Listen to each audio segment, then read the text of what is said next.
ವಿಚಾರದಲ್ಲಿ ಒಂದ್ ನಿಮಿಷ, ಶಿಗ್ಗಾವಿ ವಿಚಾರದಲ್ಲಿ ಒಂದು ಸೋಲು ಇವರ ಯಾರು ಬೊಮ್ಮಾಯಿಯವರ ನಾಯಕತ್ವಕ್ಕೆ ಅದೊಂದು ಕ್ವಶನ್ ಮಾರ್ಕ್ ಅಂತ ಹೇಳಿದ್ರೆ, ಡೆಪ್ಯೂಟಿ ಚೀಫ್ ಮಿನಿಸ್ಟರ್ ಸ್ವಂತ ತಮ್ಮ ಹೀರಾಯಿವಾಗಿ ಸೋತರು, ಮುಖ್ಯಮಂತ್ರಿ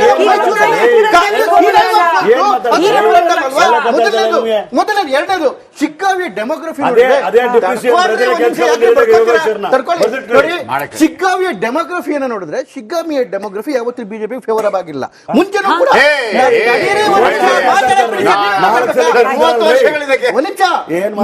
ಪ್ರಧಾನ್ ಸಾಬ್ ಅಂತ ಹೇಳಿ ಕಂಟಿನ್ಯೂಸ್ ಆಗಿ 3 ಸರಿ ಗೆದ್ಕೊಂಡ್ ಬಂದಿದ್ರು.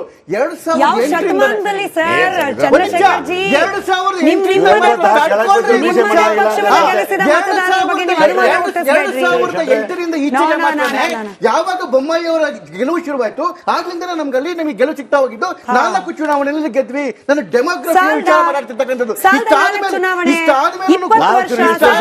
ಇಷ್ಟಾದ್ಮೇಲೂ ಕೂಡ ಮಂಜುನಾಥ್ ಕಾಂಗ್ರೆಸ್ ಬಿಟ್ರೆ ಆಮೇಲೆ 99 ಅಜ್ಜಂಪೀರ್ ಖಾದ್ರಿ 99 ಲಾಸ್ಟ್ ಕಾಂಗ್ರೆಸ್. ಬಿಜೆಪಿ 2008ಕ್ಕಿಂತ ಗೆದ್ದೇ ಇಲ್ಲ. 2024 ಕೇವಲ ಬಿಜೆಪಿ ಅದು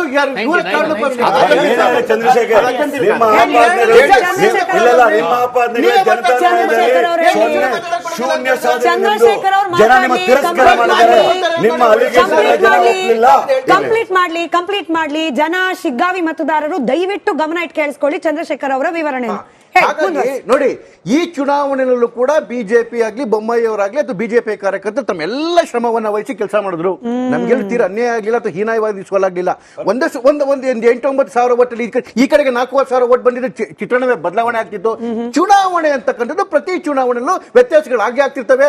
ಆಗಿರ್ತಕ್ಕಂಥ ಸೋಲನ್ನ ನಾವು ಮತದಾರ ಕೊಟ್ಟಿರ್ತಕ್ಕಂಥ ತೀರ್ಪನ್ನ ನಾವು ಶುದ್ಧವಾಗಿ ನಾವು ಇದನ್ನ ಅಕ್ಸೆಪ್ಟ್ ಮಾಡ್ಕೊಂತಾ ಇದೀವಿ. ಅಕ್ಸೆಪ್ಟ್ ಮಾಡ್ಕೊಂಡು ಎಲ್ಲಿ ನಮಗೆ ತಪ್ಪಾಗಿದೆ ಅದನ್ನು. ಆದ್ರೆ ಇದು ಒಂದೇ ಚುನಾವಣೆಯಲ್ಲಿ ಗೆದ್ರು 3 ಗೆದ್ದಿದೆ ಅಂತ ಹೇಳಿ ಕಿಂಗ್ ತರ ವಿಧಾನಸೌಧಕ್ಕೆ ಅವ್ರು ಇನ್ ಸ್ವಲ್ಪ ದಿವಸ ಜೈಲ್ಗೆ ಹೋಗ್ತಾರೆ. ಆದ್ರೆ ಅದೇ ಕಾಂಗ್ರೆಸ್ ಅರ್ಥ ಮಾಡ್ಕೋಬೇಕು.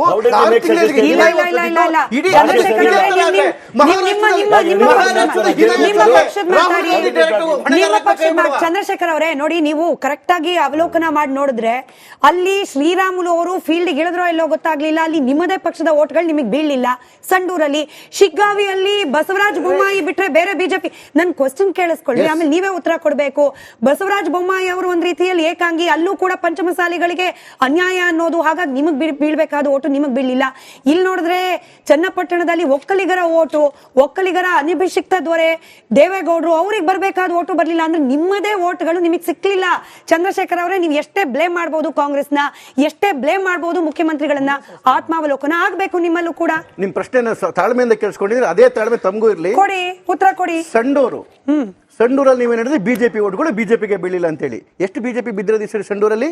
83,000 ಬಿಜೆಪಿ ಅಲ್ಲಿ ಇದ್ದಿದ್ದ. ಕಳೆದ ಬಾರಿ ಒಂದು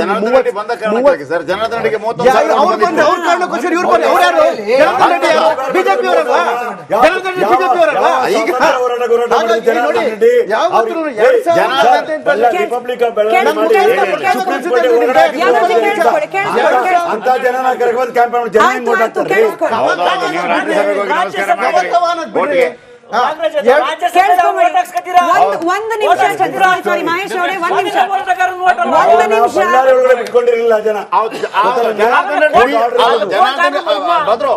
ಕಾಂಗ್ರೆಸ್ ಅವ್ರಿಗೆ ಹೆಂಗೆ ಅಂತಂದ್ರೆ, ಜನಾರ್ದನ್ ರೆಡ್ಡಿ ಬಿಜೆಪಿಗೆ ಅವ್ರದೇ ಪಾರ್ಟಿಗೆ ವಾಪಸ್ ಬಂದ್ರೆ ಸರಿಯಲ್ಲ. ಇವರು ರಾಜ್ಯಸಭಾ ಚುನಾವಣೆಯಲ್ಲಿ ಮುಖ್ಯಮಂತ್ರಿಗಳು ಹೋಗ್ಬಿಟ್ಟು ಓಟ್ ಹಾಕಿ ಅಂತ ಕೇಳಿದ್ರೆ ಚಂದ್ರಶೇಖರ್ ಅವರು ಕಂಪ್ಲೀಟ್ ಮಾಡಿ ನೋಡಿ. ಕೇವಲ ನಮ್ಗೆ 2018 ಪ್ರತಿ ಚುನಾವಣೆಯಲ್ಲೂ ಕೂಡ 2014ರಿಂದ ಈಚೆಗೆ ಪ್ರತಿ ಚುನಾವಣೆಯಲ್ಲೂ ಬಿಜೆಪಿ ಸಂಡೂರಿನಲ್ಲಿ ನಮ್ ಶಕ್ತಿ ಜಾಸ್ತಿ ಆಗ್ತಾನೆ ಹೋಗ್ತಾ ಇದೆ. 2018ರಲ್ಲಿ ತುಂಬಾ ದೊಡ್ಡವಾದಂತಹ ಒಂದು ನಿಮ್ಮ ಆವೇಶವನ್ನ ಸ್ವಲ್ಪ ಕಂಟ್ರೋಲ್ ಮಾಡಿ. 2018ರಲ್ಲಿ ರಾಘವೇಂದ್ರ ಅವರಿದ್ದಾಗ ನಮ್ಮದೇ ಬೇರೆ ಕಡೆ ಬಂಡಾಯ ನಿಂತಾಗ್ಲೂ ಕೂಡ ಅದು ಒಳ್ಳೆ ನಮ್ಗೆ 40,000 ಓಟ್ ಬಂತು. ಅದಾದ್ಮೇಲೂ ಕೂಡ ಅವರ ಪತ್ನಿಯವ್ರು ನಿಂತ್ಕೊಂಡು, ಶಿಲ್ಪ ಅವ್ರು ನಿಂತ್ಕೊಂಡ್ರು. ನಮ್ಮ ಶಕ್ತಿ ಯಾವತ್ತೂ 30,000 40,000 ಆಸುಪಾಸಲ್ಲೇ ಹಿಸ್ಟ್ರಿನಲ್ಲೇ ಇದ್ದಿದ್ದು ಇವತ್ತು ಆಲ್ಮೋಸ್ಟ್ ಡಬಲ್ ಔಟ್ ಆಗಿದೆ ಅಂತ ಹೇಳಿದ್ರೆ, ಡಬಲ್ಗಿಂತ ಜಾಸ್ತಿ ಹೋಗಿದೆ ಅಂತ ಹೇಳಿದ್ರೆ ಅದು ಬಿಜೆಪಿಯ ಶಕ್ತಿ. ನಿಮಗೆ ರಿಸಲ್ಟ್ ಅಲ್ಲಿ ನಾವು ಸೋತಿರ್ಬೋದು, ಆದ್ರೆ ನಮ್ಮ ಶಕ್ತಿ ಆಲ್ಮೋಸ್ಟ್ ಡಬಲ್ ಆಗಿ ಹೋಗಿದೆ. ಶಿಗ್ಗಾವಿನಲ್ಲೂ ಅಷ್ಟೇನೆ ಒಂದು ಸಣ್ಣ ಮಾರ್ಜಿನಲ್ಲಿ ಸೋತಿರಬಹುದು ಬಿಟ್ರೆ ಅದು ನಿಜವಾಗ್ಲೂ ಕೂಡ ಬಿಜೆಪಿಯ ಕಾರ್ಯಕರ್ತರಿಗೆ ಸಿಕ್ಕಿರ್ತಕ್ಕಂತಹ ದೊಡ್ಡ ಗೆಲುವು ಅಂತ ಹೇಳ್ತೀನಿ. ಯಾಕೆ ಅಂತಂದ್ರೆ ಈ ರೀತಿ ಒಂದು ತುಷ್ಟೀಕರಣವನ್ನ ಮಾಡಿ, ಈ ರೀತಿ ಒಂದು ಪಾರ್ಟಿ ಒಂದು ಕೋಮನ ವಿಪರೀತವಾಗಿ ಓಲೈಕೆ ಮಾಡಿ, ಈ ರೀತಿ ಸುಳ್ಳು ನೆರೆಟಿವ್ಗಳನ್ನ ಮಾಡಿ ಇವತ್ತು ಯಾವ ರಾಜ್ಯ ಸರ್ಕಾರ ಇದ್ರೂ ಕೂಡ ಕೂಡ ಒಂದೊಂದು ಹೋಬಳಿಗೆ 3-4 ಮಿನಿಟ್ಗಳು ಹಾಕಿದ್ರು ಕೂಡ ಕೇವಲ 2,000 ಗೆಲ್ತಾರೆ ಅಂತ ಹೇಳಿದ್ರೆ ಇದು ನಿಜವಾಗ್ಲೂ ನೈತಿಕವಾಗಿ ಅವರ ಸೋಲೇನೆ. ಬಿಜೆಪಿಯ ಕಾರ್ಯಕರ್ತರಿಗೆ ಸರ್ಕಾರ ಇಲ್ಲಿದ್ರು ಕೂಡ ಇದು ನೈತಿಕವಾದ ವಿಜಯ. ಆ ವಿಷಯದಲ್ಲಿ ನಮ್ಗೆ ಹೆಮ್ಮೆ ಇದೆ. ಆಯ್ತು ಮಹೇಶ್ ಅವರೇ, ಈ ಒಕ್ಕಲಿಗ ನಾಯಕತ್ವ ಯಾದವ್ಜಿ ತುಂಬಾ ಖುಷಿಯಿಂದ ರಿಪ್ಲೈ ಮಾಡ್ತಿದ್ರಿ. ನಿಮ್ ಪಕ್ಷದ ಬಗ್ಗೆ ಕೂಡ ಒಂದೆರಡು ಡೌಟ್ ಗಳಿದೆ, ನೀವು ಉತ್ತರ ಕೊಡಿರಂತೆ. ಮಹೇಶ್ ಅವ್ರ ಹತ್ರ ಕ್ವಿಕ್ ಪ್ರಶ್ನೆ ಕೇಳ್ಕೊಂಡ್ ಬರ್ತೀನಿ. ಮಹೇಶ್ ಅವರೇ, ಈ ಒಕ್ಕಲಿಗ ನಾಯಕತ್ವದ ಬಗ್ಗೆ ಆಗ್ತಾ ಇದ್ದ ಕಾಂಪಿಟೇಷನ್, ಕುಮಾರಸ್ವಾಮಿ ಅವರು ಹಾಗೆ ಡಿ ಕೆ ಶಿವಕುಮಾರ್ ಅವರು ಒಂದ್ ಹೆಜ್ಜೆ ಮುಂದೆ ಹೋದ್ರು, ಒಕ್ಕಲಿಗರು ರಿಜೆಕ್ಟ್ ಮಾಡಿದ್ರು ಕುಮಾರಸ್ವಾಮಿ ಅವರ ನಾಯಕತ್ವವನ್ನ. ನೋಡಿ ಮೇಡಮ್, ಈಗ ಒಂದ್ ಮಾತೇ ಇಲ್ಲ, ದೇವೇಗೌಡರು ಒಕ್ಕಲಿಗರ ನಾಯಕ ಅನ್ನೋದ್ರಲ್ಲಿ ಎರಡು ಮಾತೇ ಇಲ್ಲ. ಅದು MP ಚುನಾವಣೆಯಲ್ಲಿ ಎಲ್ಲಾ ಚುನಾವಣೆಯಲ್ಲಿ ಸಾಬೀತಾಗಿದೆ. ಒಂದ್ ಮಾತು ಹೇಳ್ತೀನಿ, ಈಗ ಇಲ್ಲೇನಪ್ಪ ಅಂತ ಹೇಳಿದ್ರೆ ನಾವ್ ಹೇಳ್ತಾ ಇಲ್ಲ, ನಾವು ಒಕ್ಕಲಿಗರ ಅತಿಬಂಧಿ ಅಂತ ನಾವ್ ಹೇಳ್ತಾ ಇಲ್ಲ. ಏನು ಮೈಸೂರು ಭಾಗದಲ್ಲಿ ಚಲುವರಾಯಸ್ವಾಮಿ ಅವರು ಅದನ್ನ ಹೇಳಿದ್ದಾರೆ, ಮುಂದಿನ ಮುಖ್ಯಮಂತ್ರಿ ಒಕ್ಕಲಿಗರ ನಾಯಕ, ಮುಂದಿನ ಪ್ರಭಾವಿ ನಾಯಕ ಅಂತ ಡಿ ಕೆ ಶಿವಕುಮಾರ್ ಅವರನ್ನ ಹೊಗಳಿದ್ದಾರೆ. ಆದ್ರೆ ಅದೇ ಡಿ ಕೆ ಶಿವಕುಮಾರ್ ತನ್ನ ತಮ್ಮನನ್ನ ಸೋಲ್ಸ್ಕೊಂಡದ್ದು 2.5 ಲಕ್ಷ ಮತಗಳಿಂದ. ಅದನ್ನು ನೆನಪಿರ್ಲಿ, ಅದೇ ಒಕ್ಕಲಿಗರು ಏಕೈ ಕೊಟ್ಟರು ಅನ್ನೋದನ್ನ. ಅದ್ರ ಜೊತೆಗೆ ಈಗ ನಾಗರಾಜ್ ಯಾದವ್ ತುಂಬಾ ಖುಷಿಯಾಗಿರ್ಬೇಕು. ಈಗ ಅದೇ ಒಕ್ಕಲಿಗ ನಾಯಕನನ್ನ ಇವತ್ತು ಈಗ ಘೋಷಣೆ ಮಾಡ್ಲಿ ಮುಖ್ಯಮಂತ್ರಿ ಅಂತೇಳಿ ಸತೀಶ್ ಜಾರಕಿಹೊಳಿ ದಂಗೆ ಹೇಳ್ತಾರೆ, ಸರ್ಕಾರ ಬೆಳಗಿನ ಬಿದ್ದೋಗ್ತಾ. ನೆನಪಿರ್ಲಿ ಅವ್ರಿಗೆ. ಸತೀಶ್ ಜಾರಕಿಹೊಳಿ ಇವತ್ತು ಒಂದು ಮಾತು ಹೇಳಿದ್ದಾರೆ, 5 ಮತಗಳಿಂದ ನಾವು ಸವಣೂರು ಶಿಗ್ಗಾವನ್ನ ಗೆದ್ದಿದೀವಂತ. ಹಾಗಾದ್ರೆ 5 ನಾಯಕ, ಮುಂದಿನ 5 ನಾಯಕ ಯಾರು? ಡಿ ಕೆ ಶಿವಕುಮಾರ, ಸತೀಶ್ ಜಾರಕಿಹೊಳಿನ? ಆಯ್ತು, ಇವಾಗ ನಿಮ್ ಪಕ್ಷ ಮಾತಾಡಿ. ಅರ್ಜುನನೋ ಅಭಿಮನ್ಯುನೋ ಚಕ್ರವ್ಯೂಹದೊಳಗೆ ನುಗ್ಸಿ ಬಲಿ ಕೊಟ್ರಿ ಅಂತ ಮಾತನಾಡ್ತಿದ್ದಾರೆ ಸರ್, ಸೋಷಿಯಲ್ ಮೀಡಿಯಾ ನೀಮ್ ಆಗ್ತಿದೆ. ನೋಡಿ ಮೇಡಮ್, ಒಂದ್ ಸತ್ಯ ಇಲ್ಲ. ನಾವು ಕುಮಾರಸ್ವಾಮಿ ನಂತರ ಯಾರು? ಒಂದು ಮಾತು ಹೇಳ್ತೀನಿ ಕೇಳಿ ಮೇಡಮ್, ನಿಖಿಲ್ ಕುಮಾರಸ್ವಾಮಿಗೆ ಏನಿದ್ದಾರೆ ಇವಾಗ ಇನ್ನೂ ಏಜ್ ಇದೆ, ಓಕೆನಾ? ಇವಾಗ ಅದೇ ಕಾಂಗ್ರೆಸ್ ಒಂದು ಮಾತು ಹೇಳ್ಬಿಡ್ತೀನಿ, ಇವ್ರು ಹ್ಯಾಂಡ್ರಿಕ್ ಸೋಲ್ ಅಂತ ಹೇಳ್ತಾವ್ರಲ್ಲ, ಇವ್ರದೇ ಪಕ್ಷದಲ್ಲಿದ್ದಂತ ಅಲ್ಲ, ಒಂದ್ ಮಾತು ಚಂದ್ರಶೇಖರ್ ನಾಗರಾಜ್ ಯಾದವ್ ನಿಮ್ಮದೇ ಪಕ್ಷದಲ್ಲಿದ್ದಂತ ಶ್ರೀರಂಗಪಟ್ಟಣದ MLA ಶ್ರೀಕಂಠಯ್ಯನವರು ಮರ್ತೋದ್ರ ಎಷ್ಟೆಲ್ಲ ಸೋತಿದ್ರು ಅಂತ.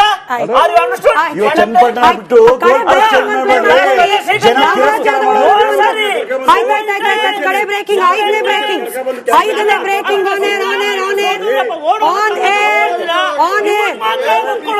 ಯಾದವ್ಜಿ ಕೇಳಿಸ್ಕೊಳ್ಳಿ, ಶ್ರೀಕಂಠಯ್ಯನವರು ಬ್ರೇಕಿಂಗ್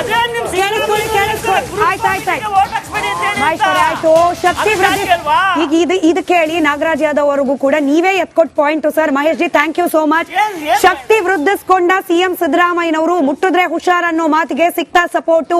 ಇತ್ತ ಇಂಟ್ರೆಸ್ಟಿಂಗ್ಲಿ DK ಸಾಹೇಬ್ರು ಗೆದ್ದು ಬೀಗಿದ್ದಾರೆ. ಸತೀಶ್ ಅಣ್ಣ ಆಗ್ಬೇಕು ಮುಂದಿನ ಸಿಎಂ ಅನ್ನೋ ಕೂಗು ಕೂಡ ಪ್ರಾರಂಭ ಆಗಿದೆ. ಸಿಎಂ ಅವ್ರ ಬೈಟ್ ನಾವು ಕೇಳಿಸ್ಕೊಂಡಿದೀವಿ.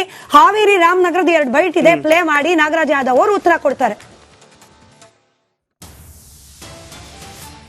ನಮ್ಮ ಸತೀಶ್ ಜಾರಕಿಹೊಳಿ 5 ನಾಯಕ ಇವತ್ತು ತಿಂಗಳ ಹಿಂದೆ ಅವರು ಕ್ಷೇತ್ರದಲ್ಲಿ ಬೀಳ್ಬಿಟ್ಟು ಅವರ ಚಾಣಕ್ಷತೆಯಿಂದ ಇವತ್ತಿನ ದಿವಸ ನಮ್ಮ ಯಾಸಿರ್ ಖಾನ್ ಪಠಾಣ್ ಗೆದ್ದಾರ.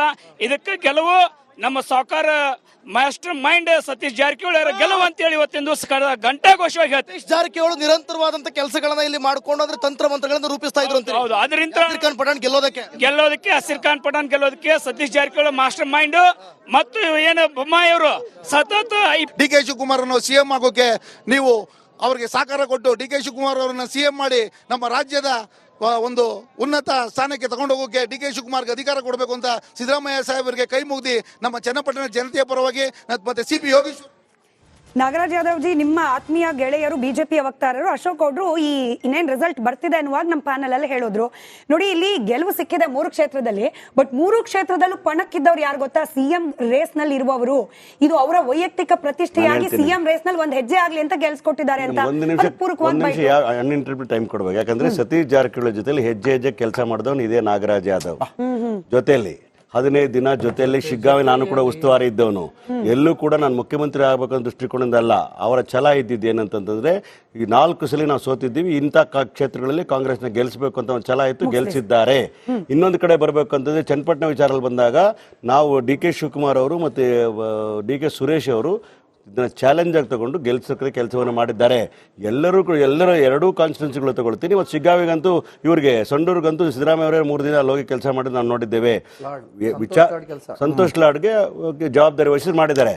ಯಾರು ಕೂಡ ನಾವು ಮುಖ್ಯಮಂತ್ರಿ ಆಗಬೇಕಂತ ಕೆಲಸ ಮಾಡಿದವರಲ್ಲ. ಕಾಂಗ್ರೆಸ್ ಪಕ್ಷವನ್ನು 3 ಸೀಟಲ್ಲಿ ಗೆಲ್ಲಿಸ್ತಾ ಕೆಲಸ ಮಾಡಬೇಕು. ಯಾಕೆ ಅಂತಂದರೆ BJPಯವರು ಮತ್ತು JDS ಅವರು ಒಂದು ಅಜೆಂಡಾನ ಸೆಟ್ ಮಾಡಿದರು. ಏನಂತೇಳಿ, ಈ ಸರ್ಕಾರದ ಮೇಲೆ ಏನಾದರೂ ಮಾಡಿ ಆಂಟಿ ಇನ್ಕಂಬೆನ್ಸಿನ ತರಿಸಬೇಕು, 4-5 ವರ್ಷಕ್ಕೆ ಬರ್ತಕ್ಕಂಥ ಆಂಟಿ ಇನ್ಕಂಬೆನ್ಸ್ ಈಗಲೇ ತರಲಿಕ್ಕೆ ಭಾಳ ಪ್ರಯತ್ನ ಮಾಡಿದರು. ಎಲ್ಲ ರೀತಿಯಾದಂಥ ವ್ಯಾಖ್ಯಾನಗಳನ್ನು ಮಾಡಿದರು, ಅದು ಮಾಡಲಿಕ್ಕೆ ಪ್ರಯತ್ನ ಪಟ್ಟರು, ಅದು ವಿಫಲರಾಗಿದ್ದಾರೆ. ಜನಗಳ ಮುಂದೆ ನಾವು ಒಂದು ಮಾತಾಡ್ತಾ ಇದ್ದೀವಿ, ಇವರು ಗ್ಯಾರಂಟಿಗಳು ಬಂದಿಲ್ಲ, ಗ್ಯಾರಂಟಿಗಳು ಕೊಟ್ಟಿಲ್ಲ, ಬುದ್ಧಿ ಕಲಿಸ್ತಾರೆ ಜನ ಅಂತ ಹೇಳಿದ್ರು. ನಾವೇನು ಮಾಡಿದ್ವಿ ಅಂತ ಸತ್ಯ ಹೇಳ್ತೀನಿ ಕೇಳಿ. ಆ ಗ್ಯಾರಂಟಿಗಳು ಬರಾಳ ಮನೆಗಳಿಗೆ ಹೋಗಿ ಕೇಳಿದ್ದೀವಿ. ವೆರಿಫೈ ಮಾಡಿದ್ರೆ 95% of people got the benefits of that ಅಂತ ಹೇಳ್ತೀವಿ. ಆ ಒಂದು ಆಶೀರ್ವಾದ ತಾಯಂದ್ರೆ ಇವತ್ತು ನಾವು ಮಾಡಿರ್ತಕ್ಕಂಥ across the community lines vote ಕೊಟ್ಟಿರ್ತಕ್ಕ ನಾವು ಸತೀಶ್ ಜಾರಕಿಹೊಳಿ ಒಂದು ಟೀಮ್ ಇಟ್ರು, ಮಾನವ ಬಂಧುತ್ವ ವೇದಿಕೆ ಅಂತ ಹೇಳಿ ವೆರಿಫಿಕೇಶನ್ ಇಟ್ರು. ಎಷ್ಟು ಜನ ಕೊಟ್ಟಿದ್ದೀರಿ? ಸುಮ್ನೆ ಒಂದು ನಿಮಿಷ. ನಿರುದ್ಯೋಗ ಭತ್ಯೆ ಎಷ್ಟು ಜನ ಕೊಟ್ಟಿದ್ದೀರಾ? 10 ಜನ ಕೊಟ್ಟಿದ್ದೀರಾ? 20 ಜನ ಕೊಟ್ಟಿದ್ದೀರಾ? ಸಂಖ್ಯೆ ಹೇಳಿ.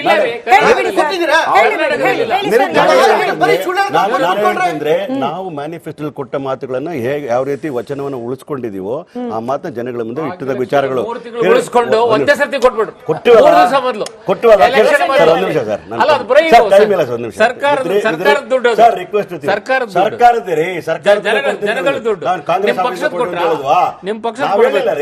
ಅಕ್ಕಿ ಕೊಡಬೇಕು ಅಂತ ಹೇಳಿ ರೇಷನ್ ಕಾರ್ಡ್ ಹೋಗಿ ಹಾಕೊಂಡು ಒಂದ್ 30 ಸೆಕೆಂಡ್ ಮುಗಿಸ್ಲಿ ಅವರು. ನಾನು ಹೇಳ್ತಾ ಇದ್ದೀನಿ ಕೇಳಿ.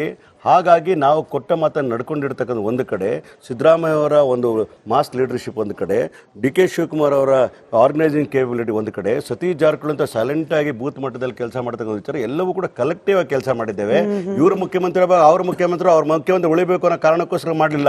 BJPನ ಮತ್ತು NDA ಕ್ಯಾಂಡಿಡೇಟ್ಗಳನ್ನ ಸೋಲ್ಸ್ಬೇಕು ಅನ್ನೋ ಕಾರಣಕ್ಕೋಸ್ಕರವಾಗಿ ಹಠಕ್ಕೆ ಬಿದ್ದು ಕೆಲಸ ಮಾಡಿದ ಕೆಲಸದಿಂದ ನಮಗೆ ಕೆಲಸ ಮಾಡಿದರೆ ಎಲ್ಲ ಕಾರ್ಯಕರ್ತರು ಕೆಲಸ ಮಾಡಿದ್ರು, ಎಲ್ಲ ಶಾಸಕರು. ಅಲ್ಲಿ ನೋಡಿ, ಶಿವಾನಂದ ಕೌಜಲ್ಗೆ ಇನ್ಚಾರ್ಜ್, ಯಾಕಂದ್ರೆ ಇನ್ಚಾರ್ಜ್ ಡಿಸ್ಟ್ರಿಕ್ಟ್ ಮಂತ್ರಿ ಅವರು, ಅವ್ರಿಗೆ ಜವಾಬ್ದಾರಿ ಕೊಟ್ಟು ಈಶ್ವರ್ ಖಂಡ್ರಿಗೆ ಜವಾಬ್ದಾರಿ ಕೊಟ್ಟಿದ್ರು. It's A collective leadership of so many people got result ಬಂದಿರತಕ್ಕಂಥದ್ದು.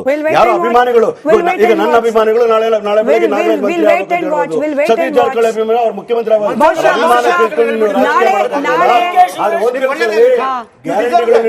Guarantee. Thank you Nagaraj Yadav sir. Nagaraj Yadav sir, ನಾಳಿನ ಡಿಬೇಟ್ಗೆ ಇಲ್ಲ ನಾಗರಾಜ್ ಯಾದವ್ ಅವರು ನಾಳಿನ ಡಿಬೇಟ್ಗೆ ಟಾಪಿಕ್ ಕೊಟ್ಟರು. ಇವತ್ತಿನ ಚರ್ಚೆಗೆ ಸಮಯ ಇದೆ ಅಷ್ಟೇ. ಬಟ್ ನಾಗರಾಜ್ ಯಾದವ್ ಅವರು ಆಯ್ತು ಮಹೇಶ್ ಜಿ, ಥ್ಯಾಂಕ್ ಯು. ಬೆಳ್ಳಿ ಕಾಯಿನ್ ಬಗ್ಗೆನೂ ನಾವು ಹೇಳಿದೀವಿ. Nagaraj Yadav ji thank you. ನೀವು ನಮ್ಗೆ ನಾಳೆಗೆ ಟಾಪಿಕ್ ಕೊಟ್ರಿ. ನನಗಿರುವ ಕುತೂಹಲ ಗ್ಯಾರಂಟಿ ಬಗ್ಗೆ. ಈ 3 ಚುನಾವಣೆಗಳ ಸಂದರ್ಭದಲ್ಲಿ ಕಾಂಗ್ರೆಸ್ ನಿಜಕ್ಕೂ ಯಾವ ರೀತಿಯಲ್ಲಿ ಚರ್ಚೆ ಮಾಡ್ತು? ಗ್ಯಾರಂಟಿಗಳ ಬಗ್ಗೆ ಮತದಾರ ಮನಸ್ಸು ಮಾಡದ್ನ, ಅಥವಾ ಈ ಪರಿಷ್ಕರಣೆ ಬಗ್ಗೆ ಹೆಚ್ಚು ಚರ್ಚೆ ಆಯ್ತಲ್ಲ? DK ಶಿವಕುಮಾರ್ ಅವರಿಂದ ಪ್ರಾರಂಭವಾಗಿ ಮಲ್ಲಿಕಾರ್ಜುನ್ ಖರ್ಗೆ ಅವರ ತನಕ ಈ ಪರಿಷ್ಕರಣೆ ವಿಚಾರ ಚರ್ಚೆ ಆಯ್ತಲ್ಲ, ಈ ಪರಿಷ್ಕರಣೆ ಬಗ್ಗೆ ಮತದಾರ ಯಾವ ರೀತಿಯಾದ ತೀರ್ಪು ಕೊಟ್ಟಿದ್ದಾನೆ? ಇದೊಂದು ಕುತೂಹಲ ಇದೆ. ಸಾಧ್ಯ ಆದ್ರೆ ನಾಳೆ ಇದೇ ವಿಚಾರ ಡಿಬೇಟ್. ನಾಗರಾಜ್ ಯಾದವ್ ಜಿ, ಇವಾಗಲೇ ನಾನು ಕರಿತಿದ್ದೀನಿ, ನಾಳೆ ಜಾಯ್ನ್ ಆಗಿ. ಎನಿವೆ, ಬಾಕಿ ಎಲ್ಲರಿಗೂ ಕೂಡ ಧನ್ಯವಾದ ಚರ್ಚೆಯಲ್ಲಿ ಭಾಗಿಯಾಗಿದ್ದಕ್ಕೆ. ನೋಡ್ತಾ ಇರಿ ರಿಪಬ್ಲಿಕ್ ಕನ್ನಡ, ಇದು ನಿಮ್ಮ ಧ್ವನಿ.